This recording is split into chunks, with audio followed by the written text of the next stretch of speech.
All right, KNES 310, Dr. Campbell here with a little micro lecture, which is just a short little video intended to clarify a couple concepts, okay? If you find that this video is helpful, let me know about it. And so let's get on with the program.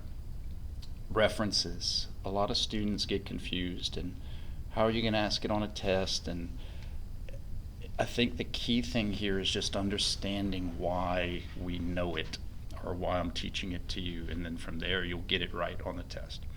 So let's try to bring it to things we're familiar with, okay?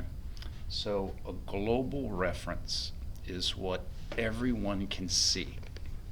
Now, why would you teach us about a global reference if joint motions are not referenced globally? It's a very good question.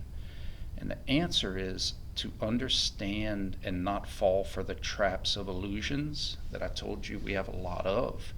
You have to understand global references. You have to.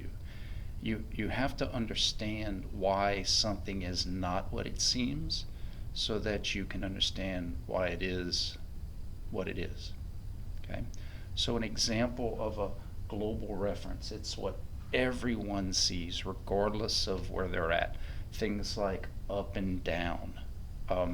In class I'll say ground and gravity, because the ground's kind of the same for everybody and gravity is perpendicular to that ground. So we have this global reference of ground and gravity that we kind of use in everyday life.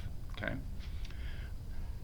And then terms like east and west, or north and south, which for the people here, it's the same regardless of if you're laying down, standing up, turned around, it doesn't matter. You have a compass. The compass is going to point north regardless of your position. Okay, it's a global.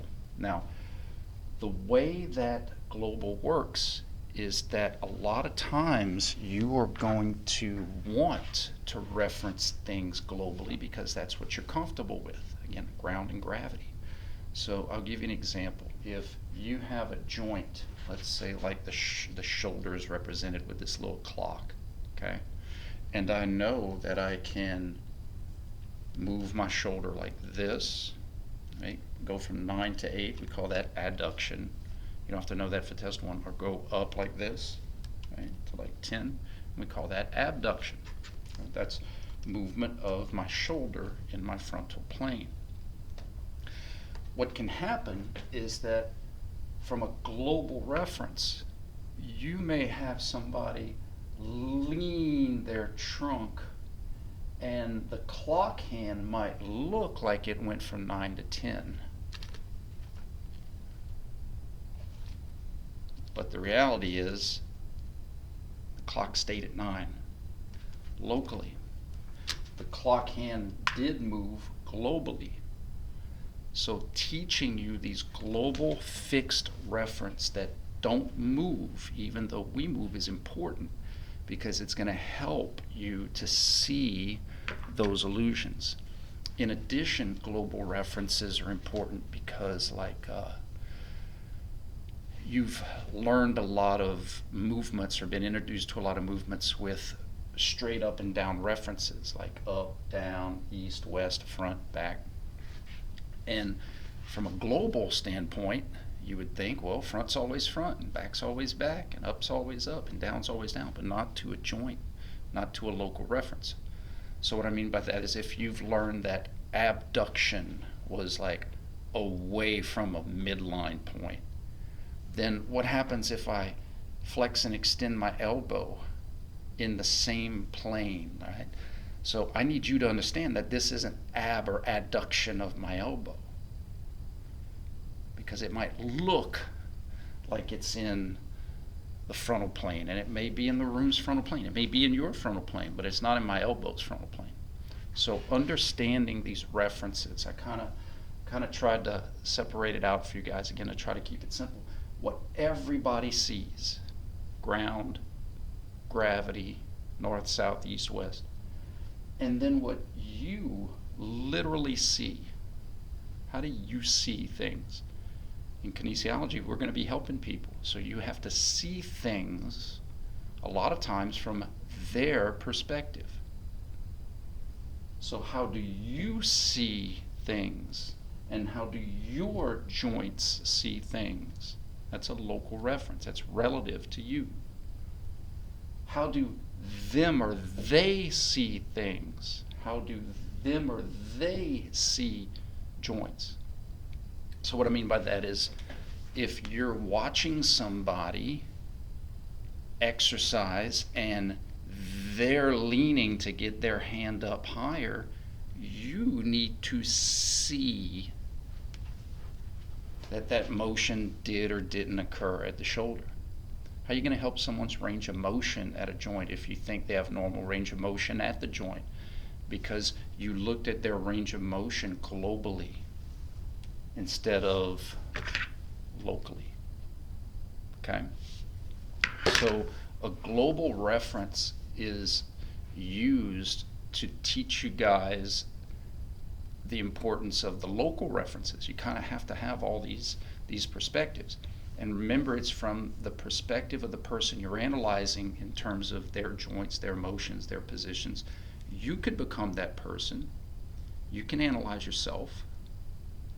But we have to remember all the different factors that are weighing in on our illusions. The room's perspective, the global reference is messing with us. Our visual, our sense of sight of what we see and how things are moving can mess with us. And then the person's perspective, right? Like, they have a perspective. In class, I used the term like amputate right leg, and so the doctor accidentally cuts off the right leg because right and left are not global references. They're relative. Point to your right. Depending on how you're watching this video, we may point in different global directions. Okay? So global is meant to be fixed. In class, all of our references are going to be in class. Why? Because I defined what the front and the back of class is. I defined what the sides of class are. But what's the right side of class and the left side of class? Depends on how you stand it. Are you facing the chalkboard? Are you facing away from the chalkboard? That's relative. That's local.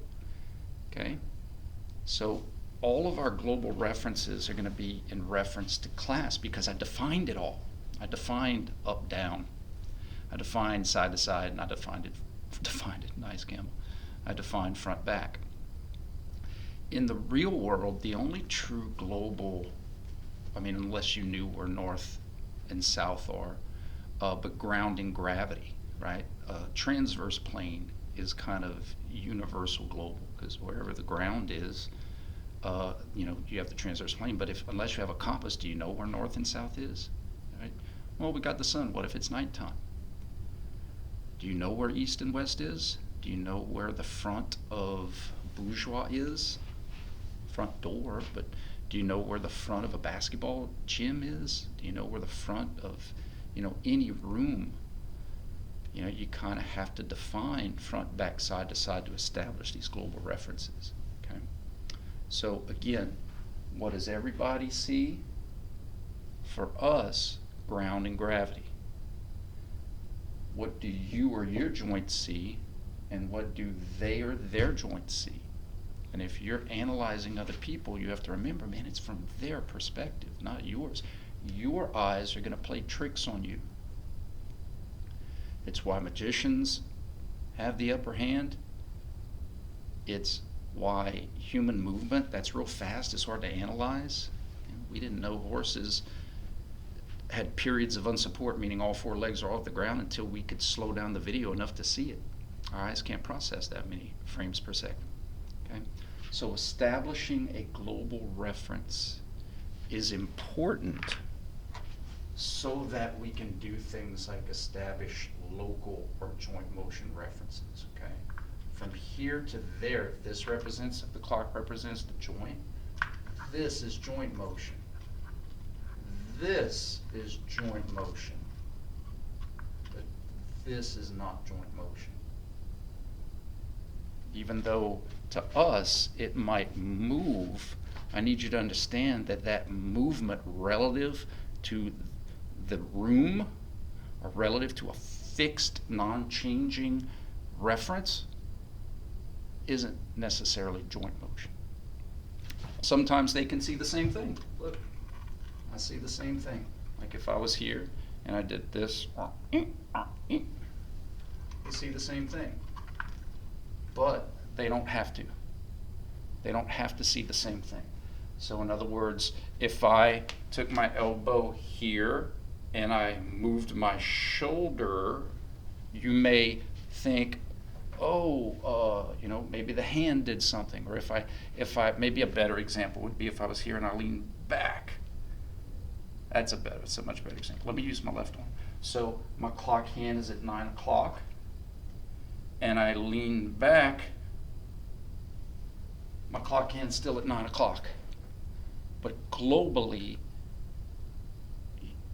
your brain wants to say, oh, we had rotation, we had movement, because we're so used to using fixed references, okay?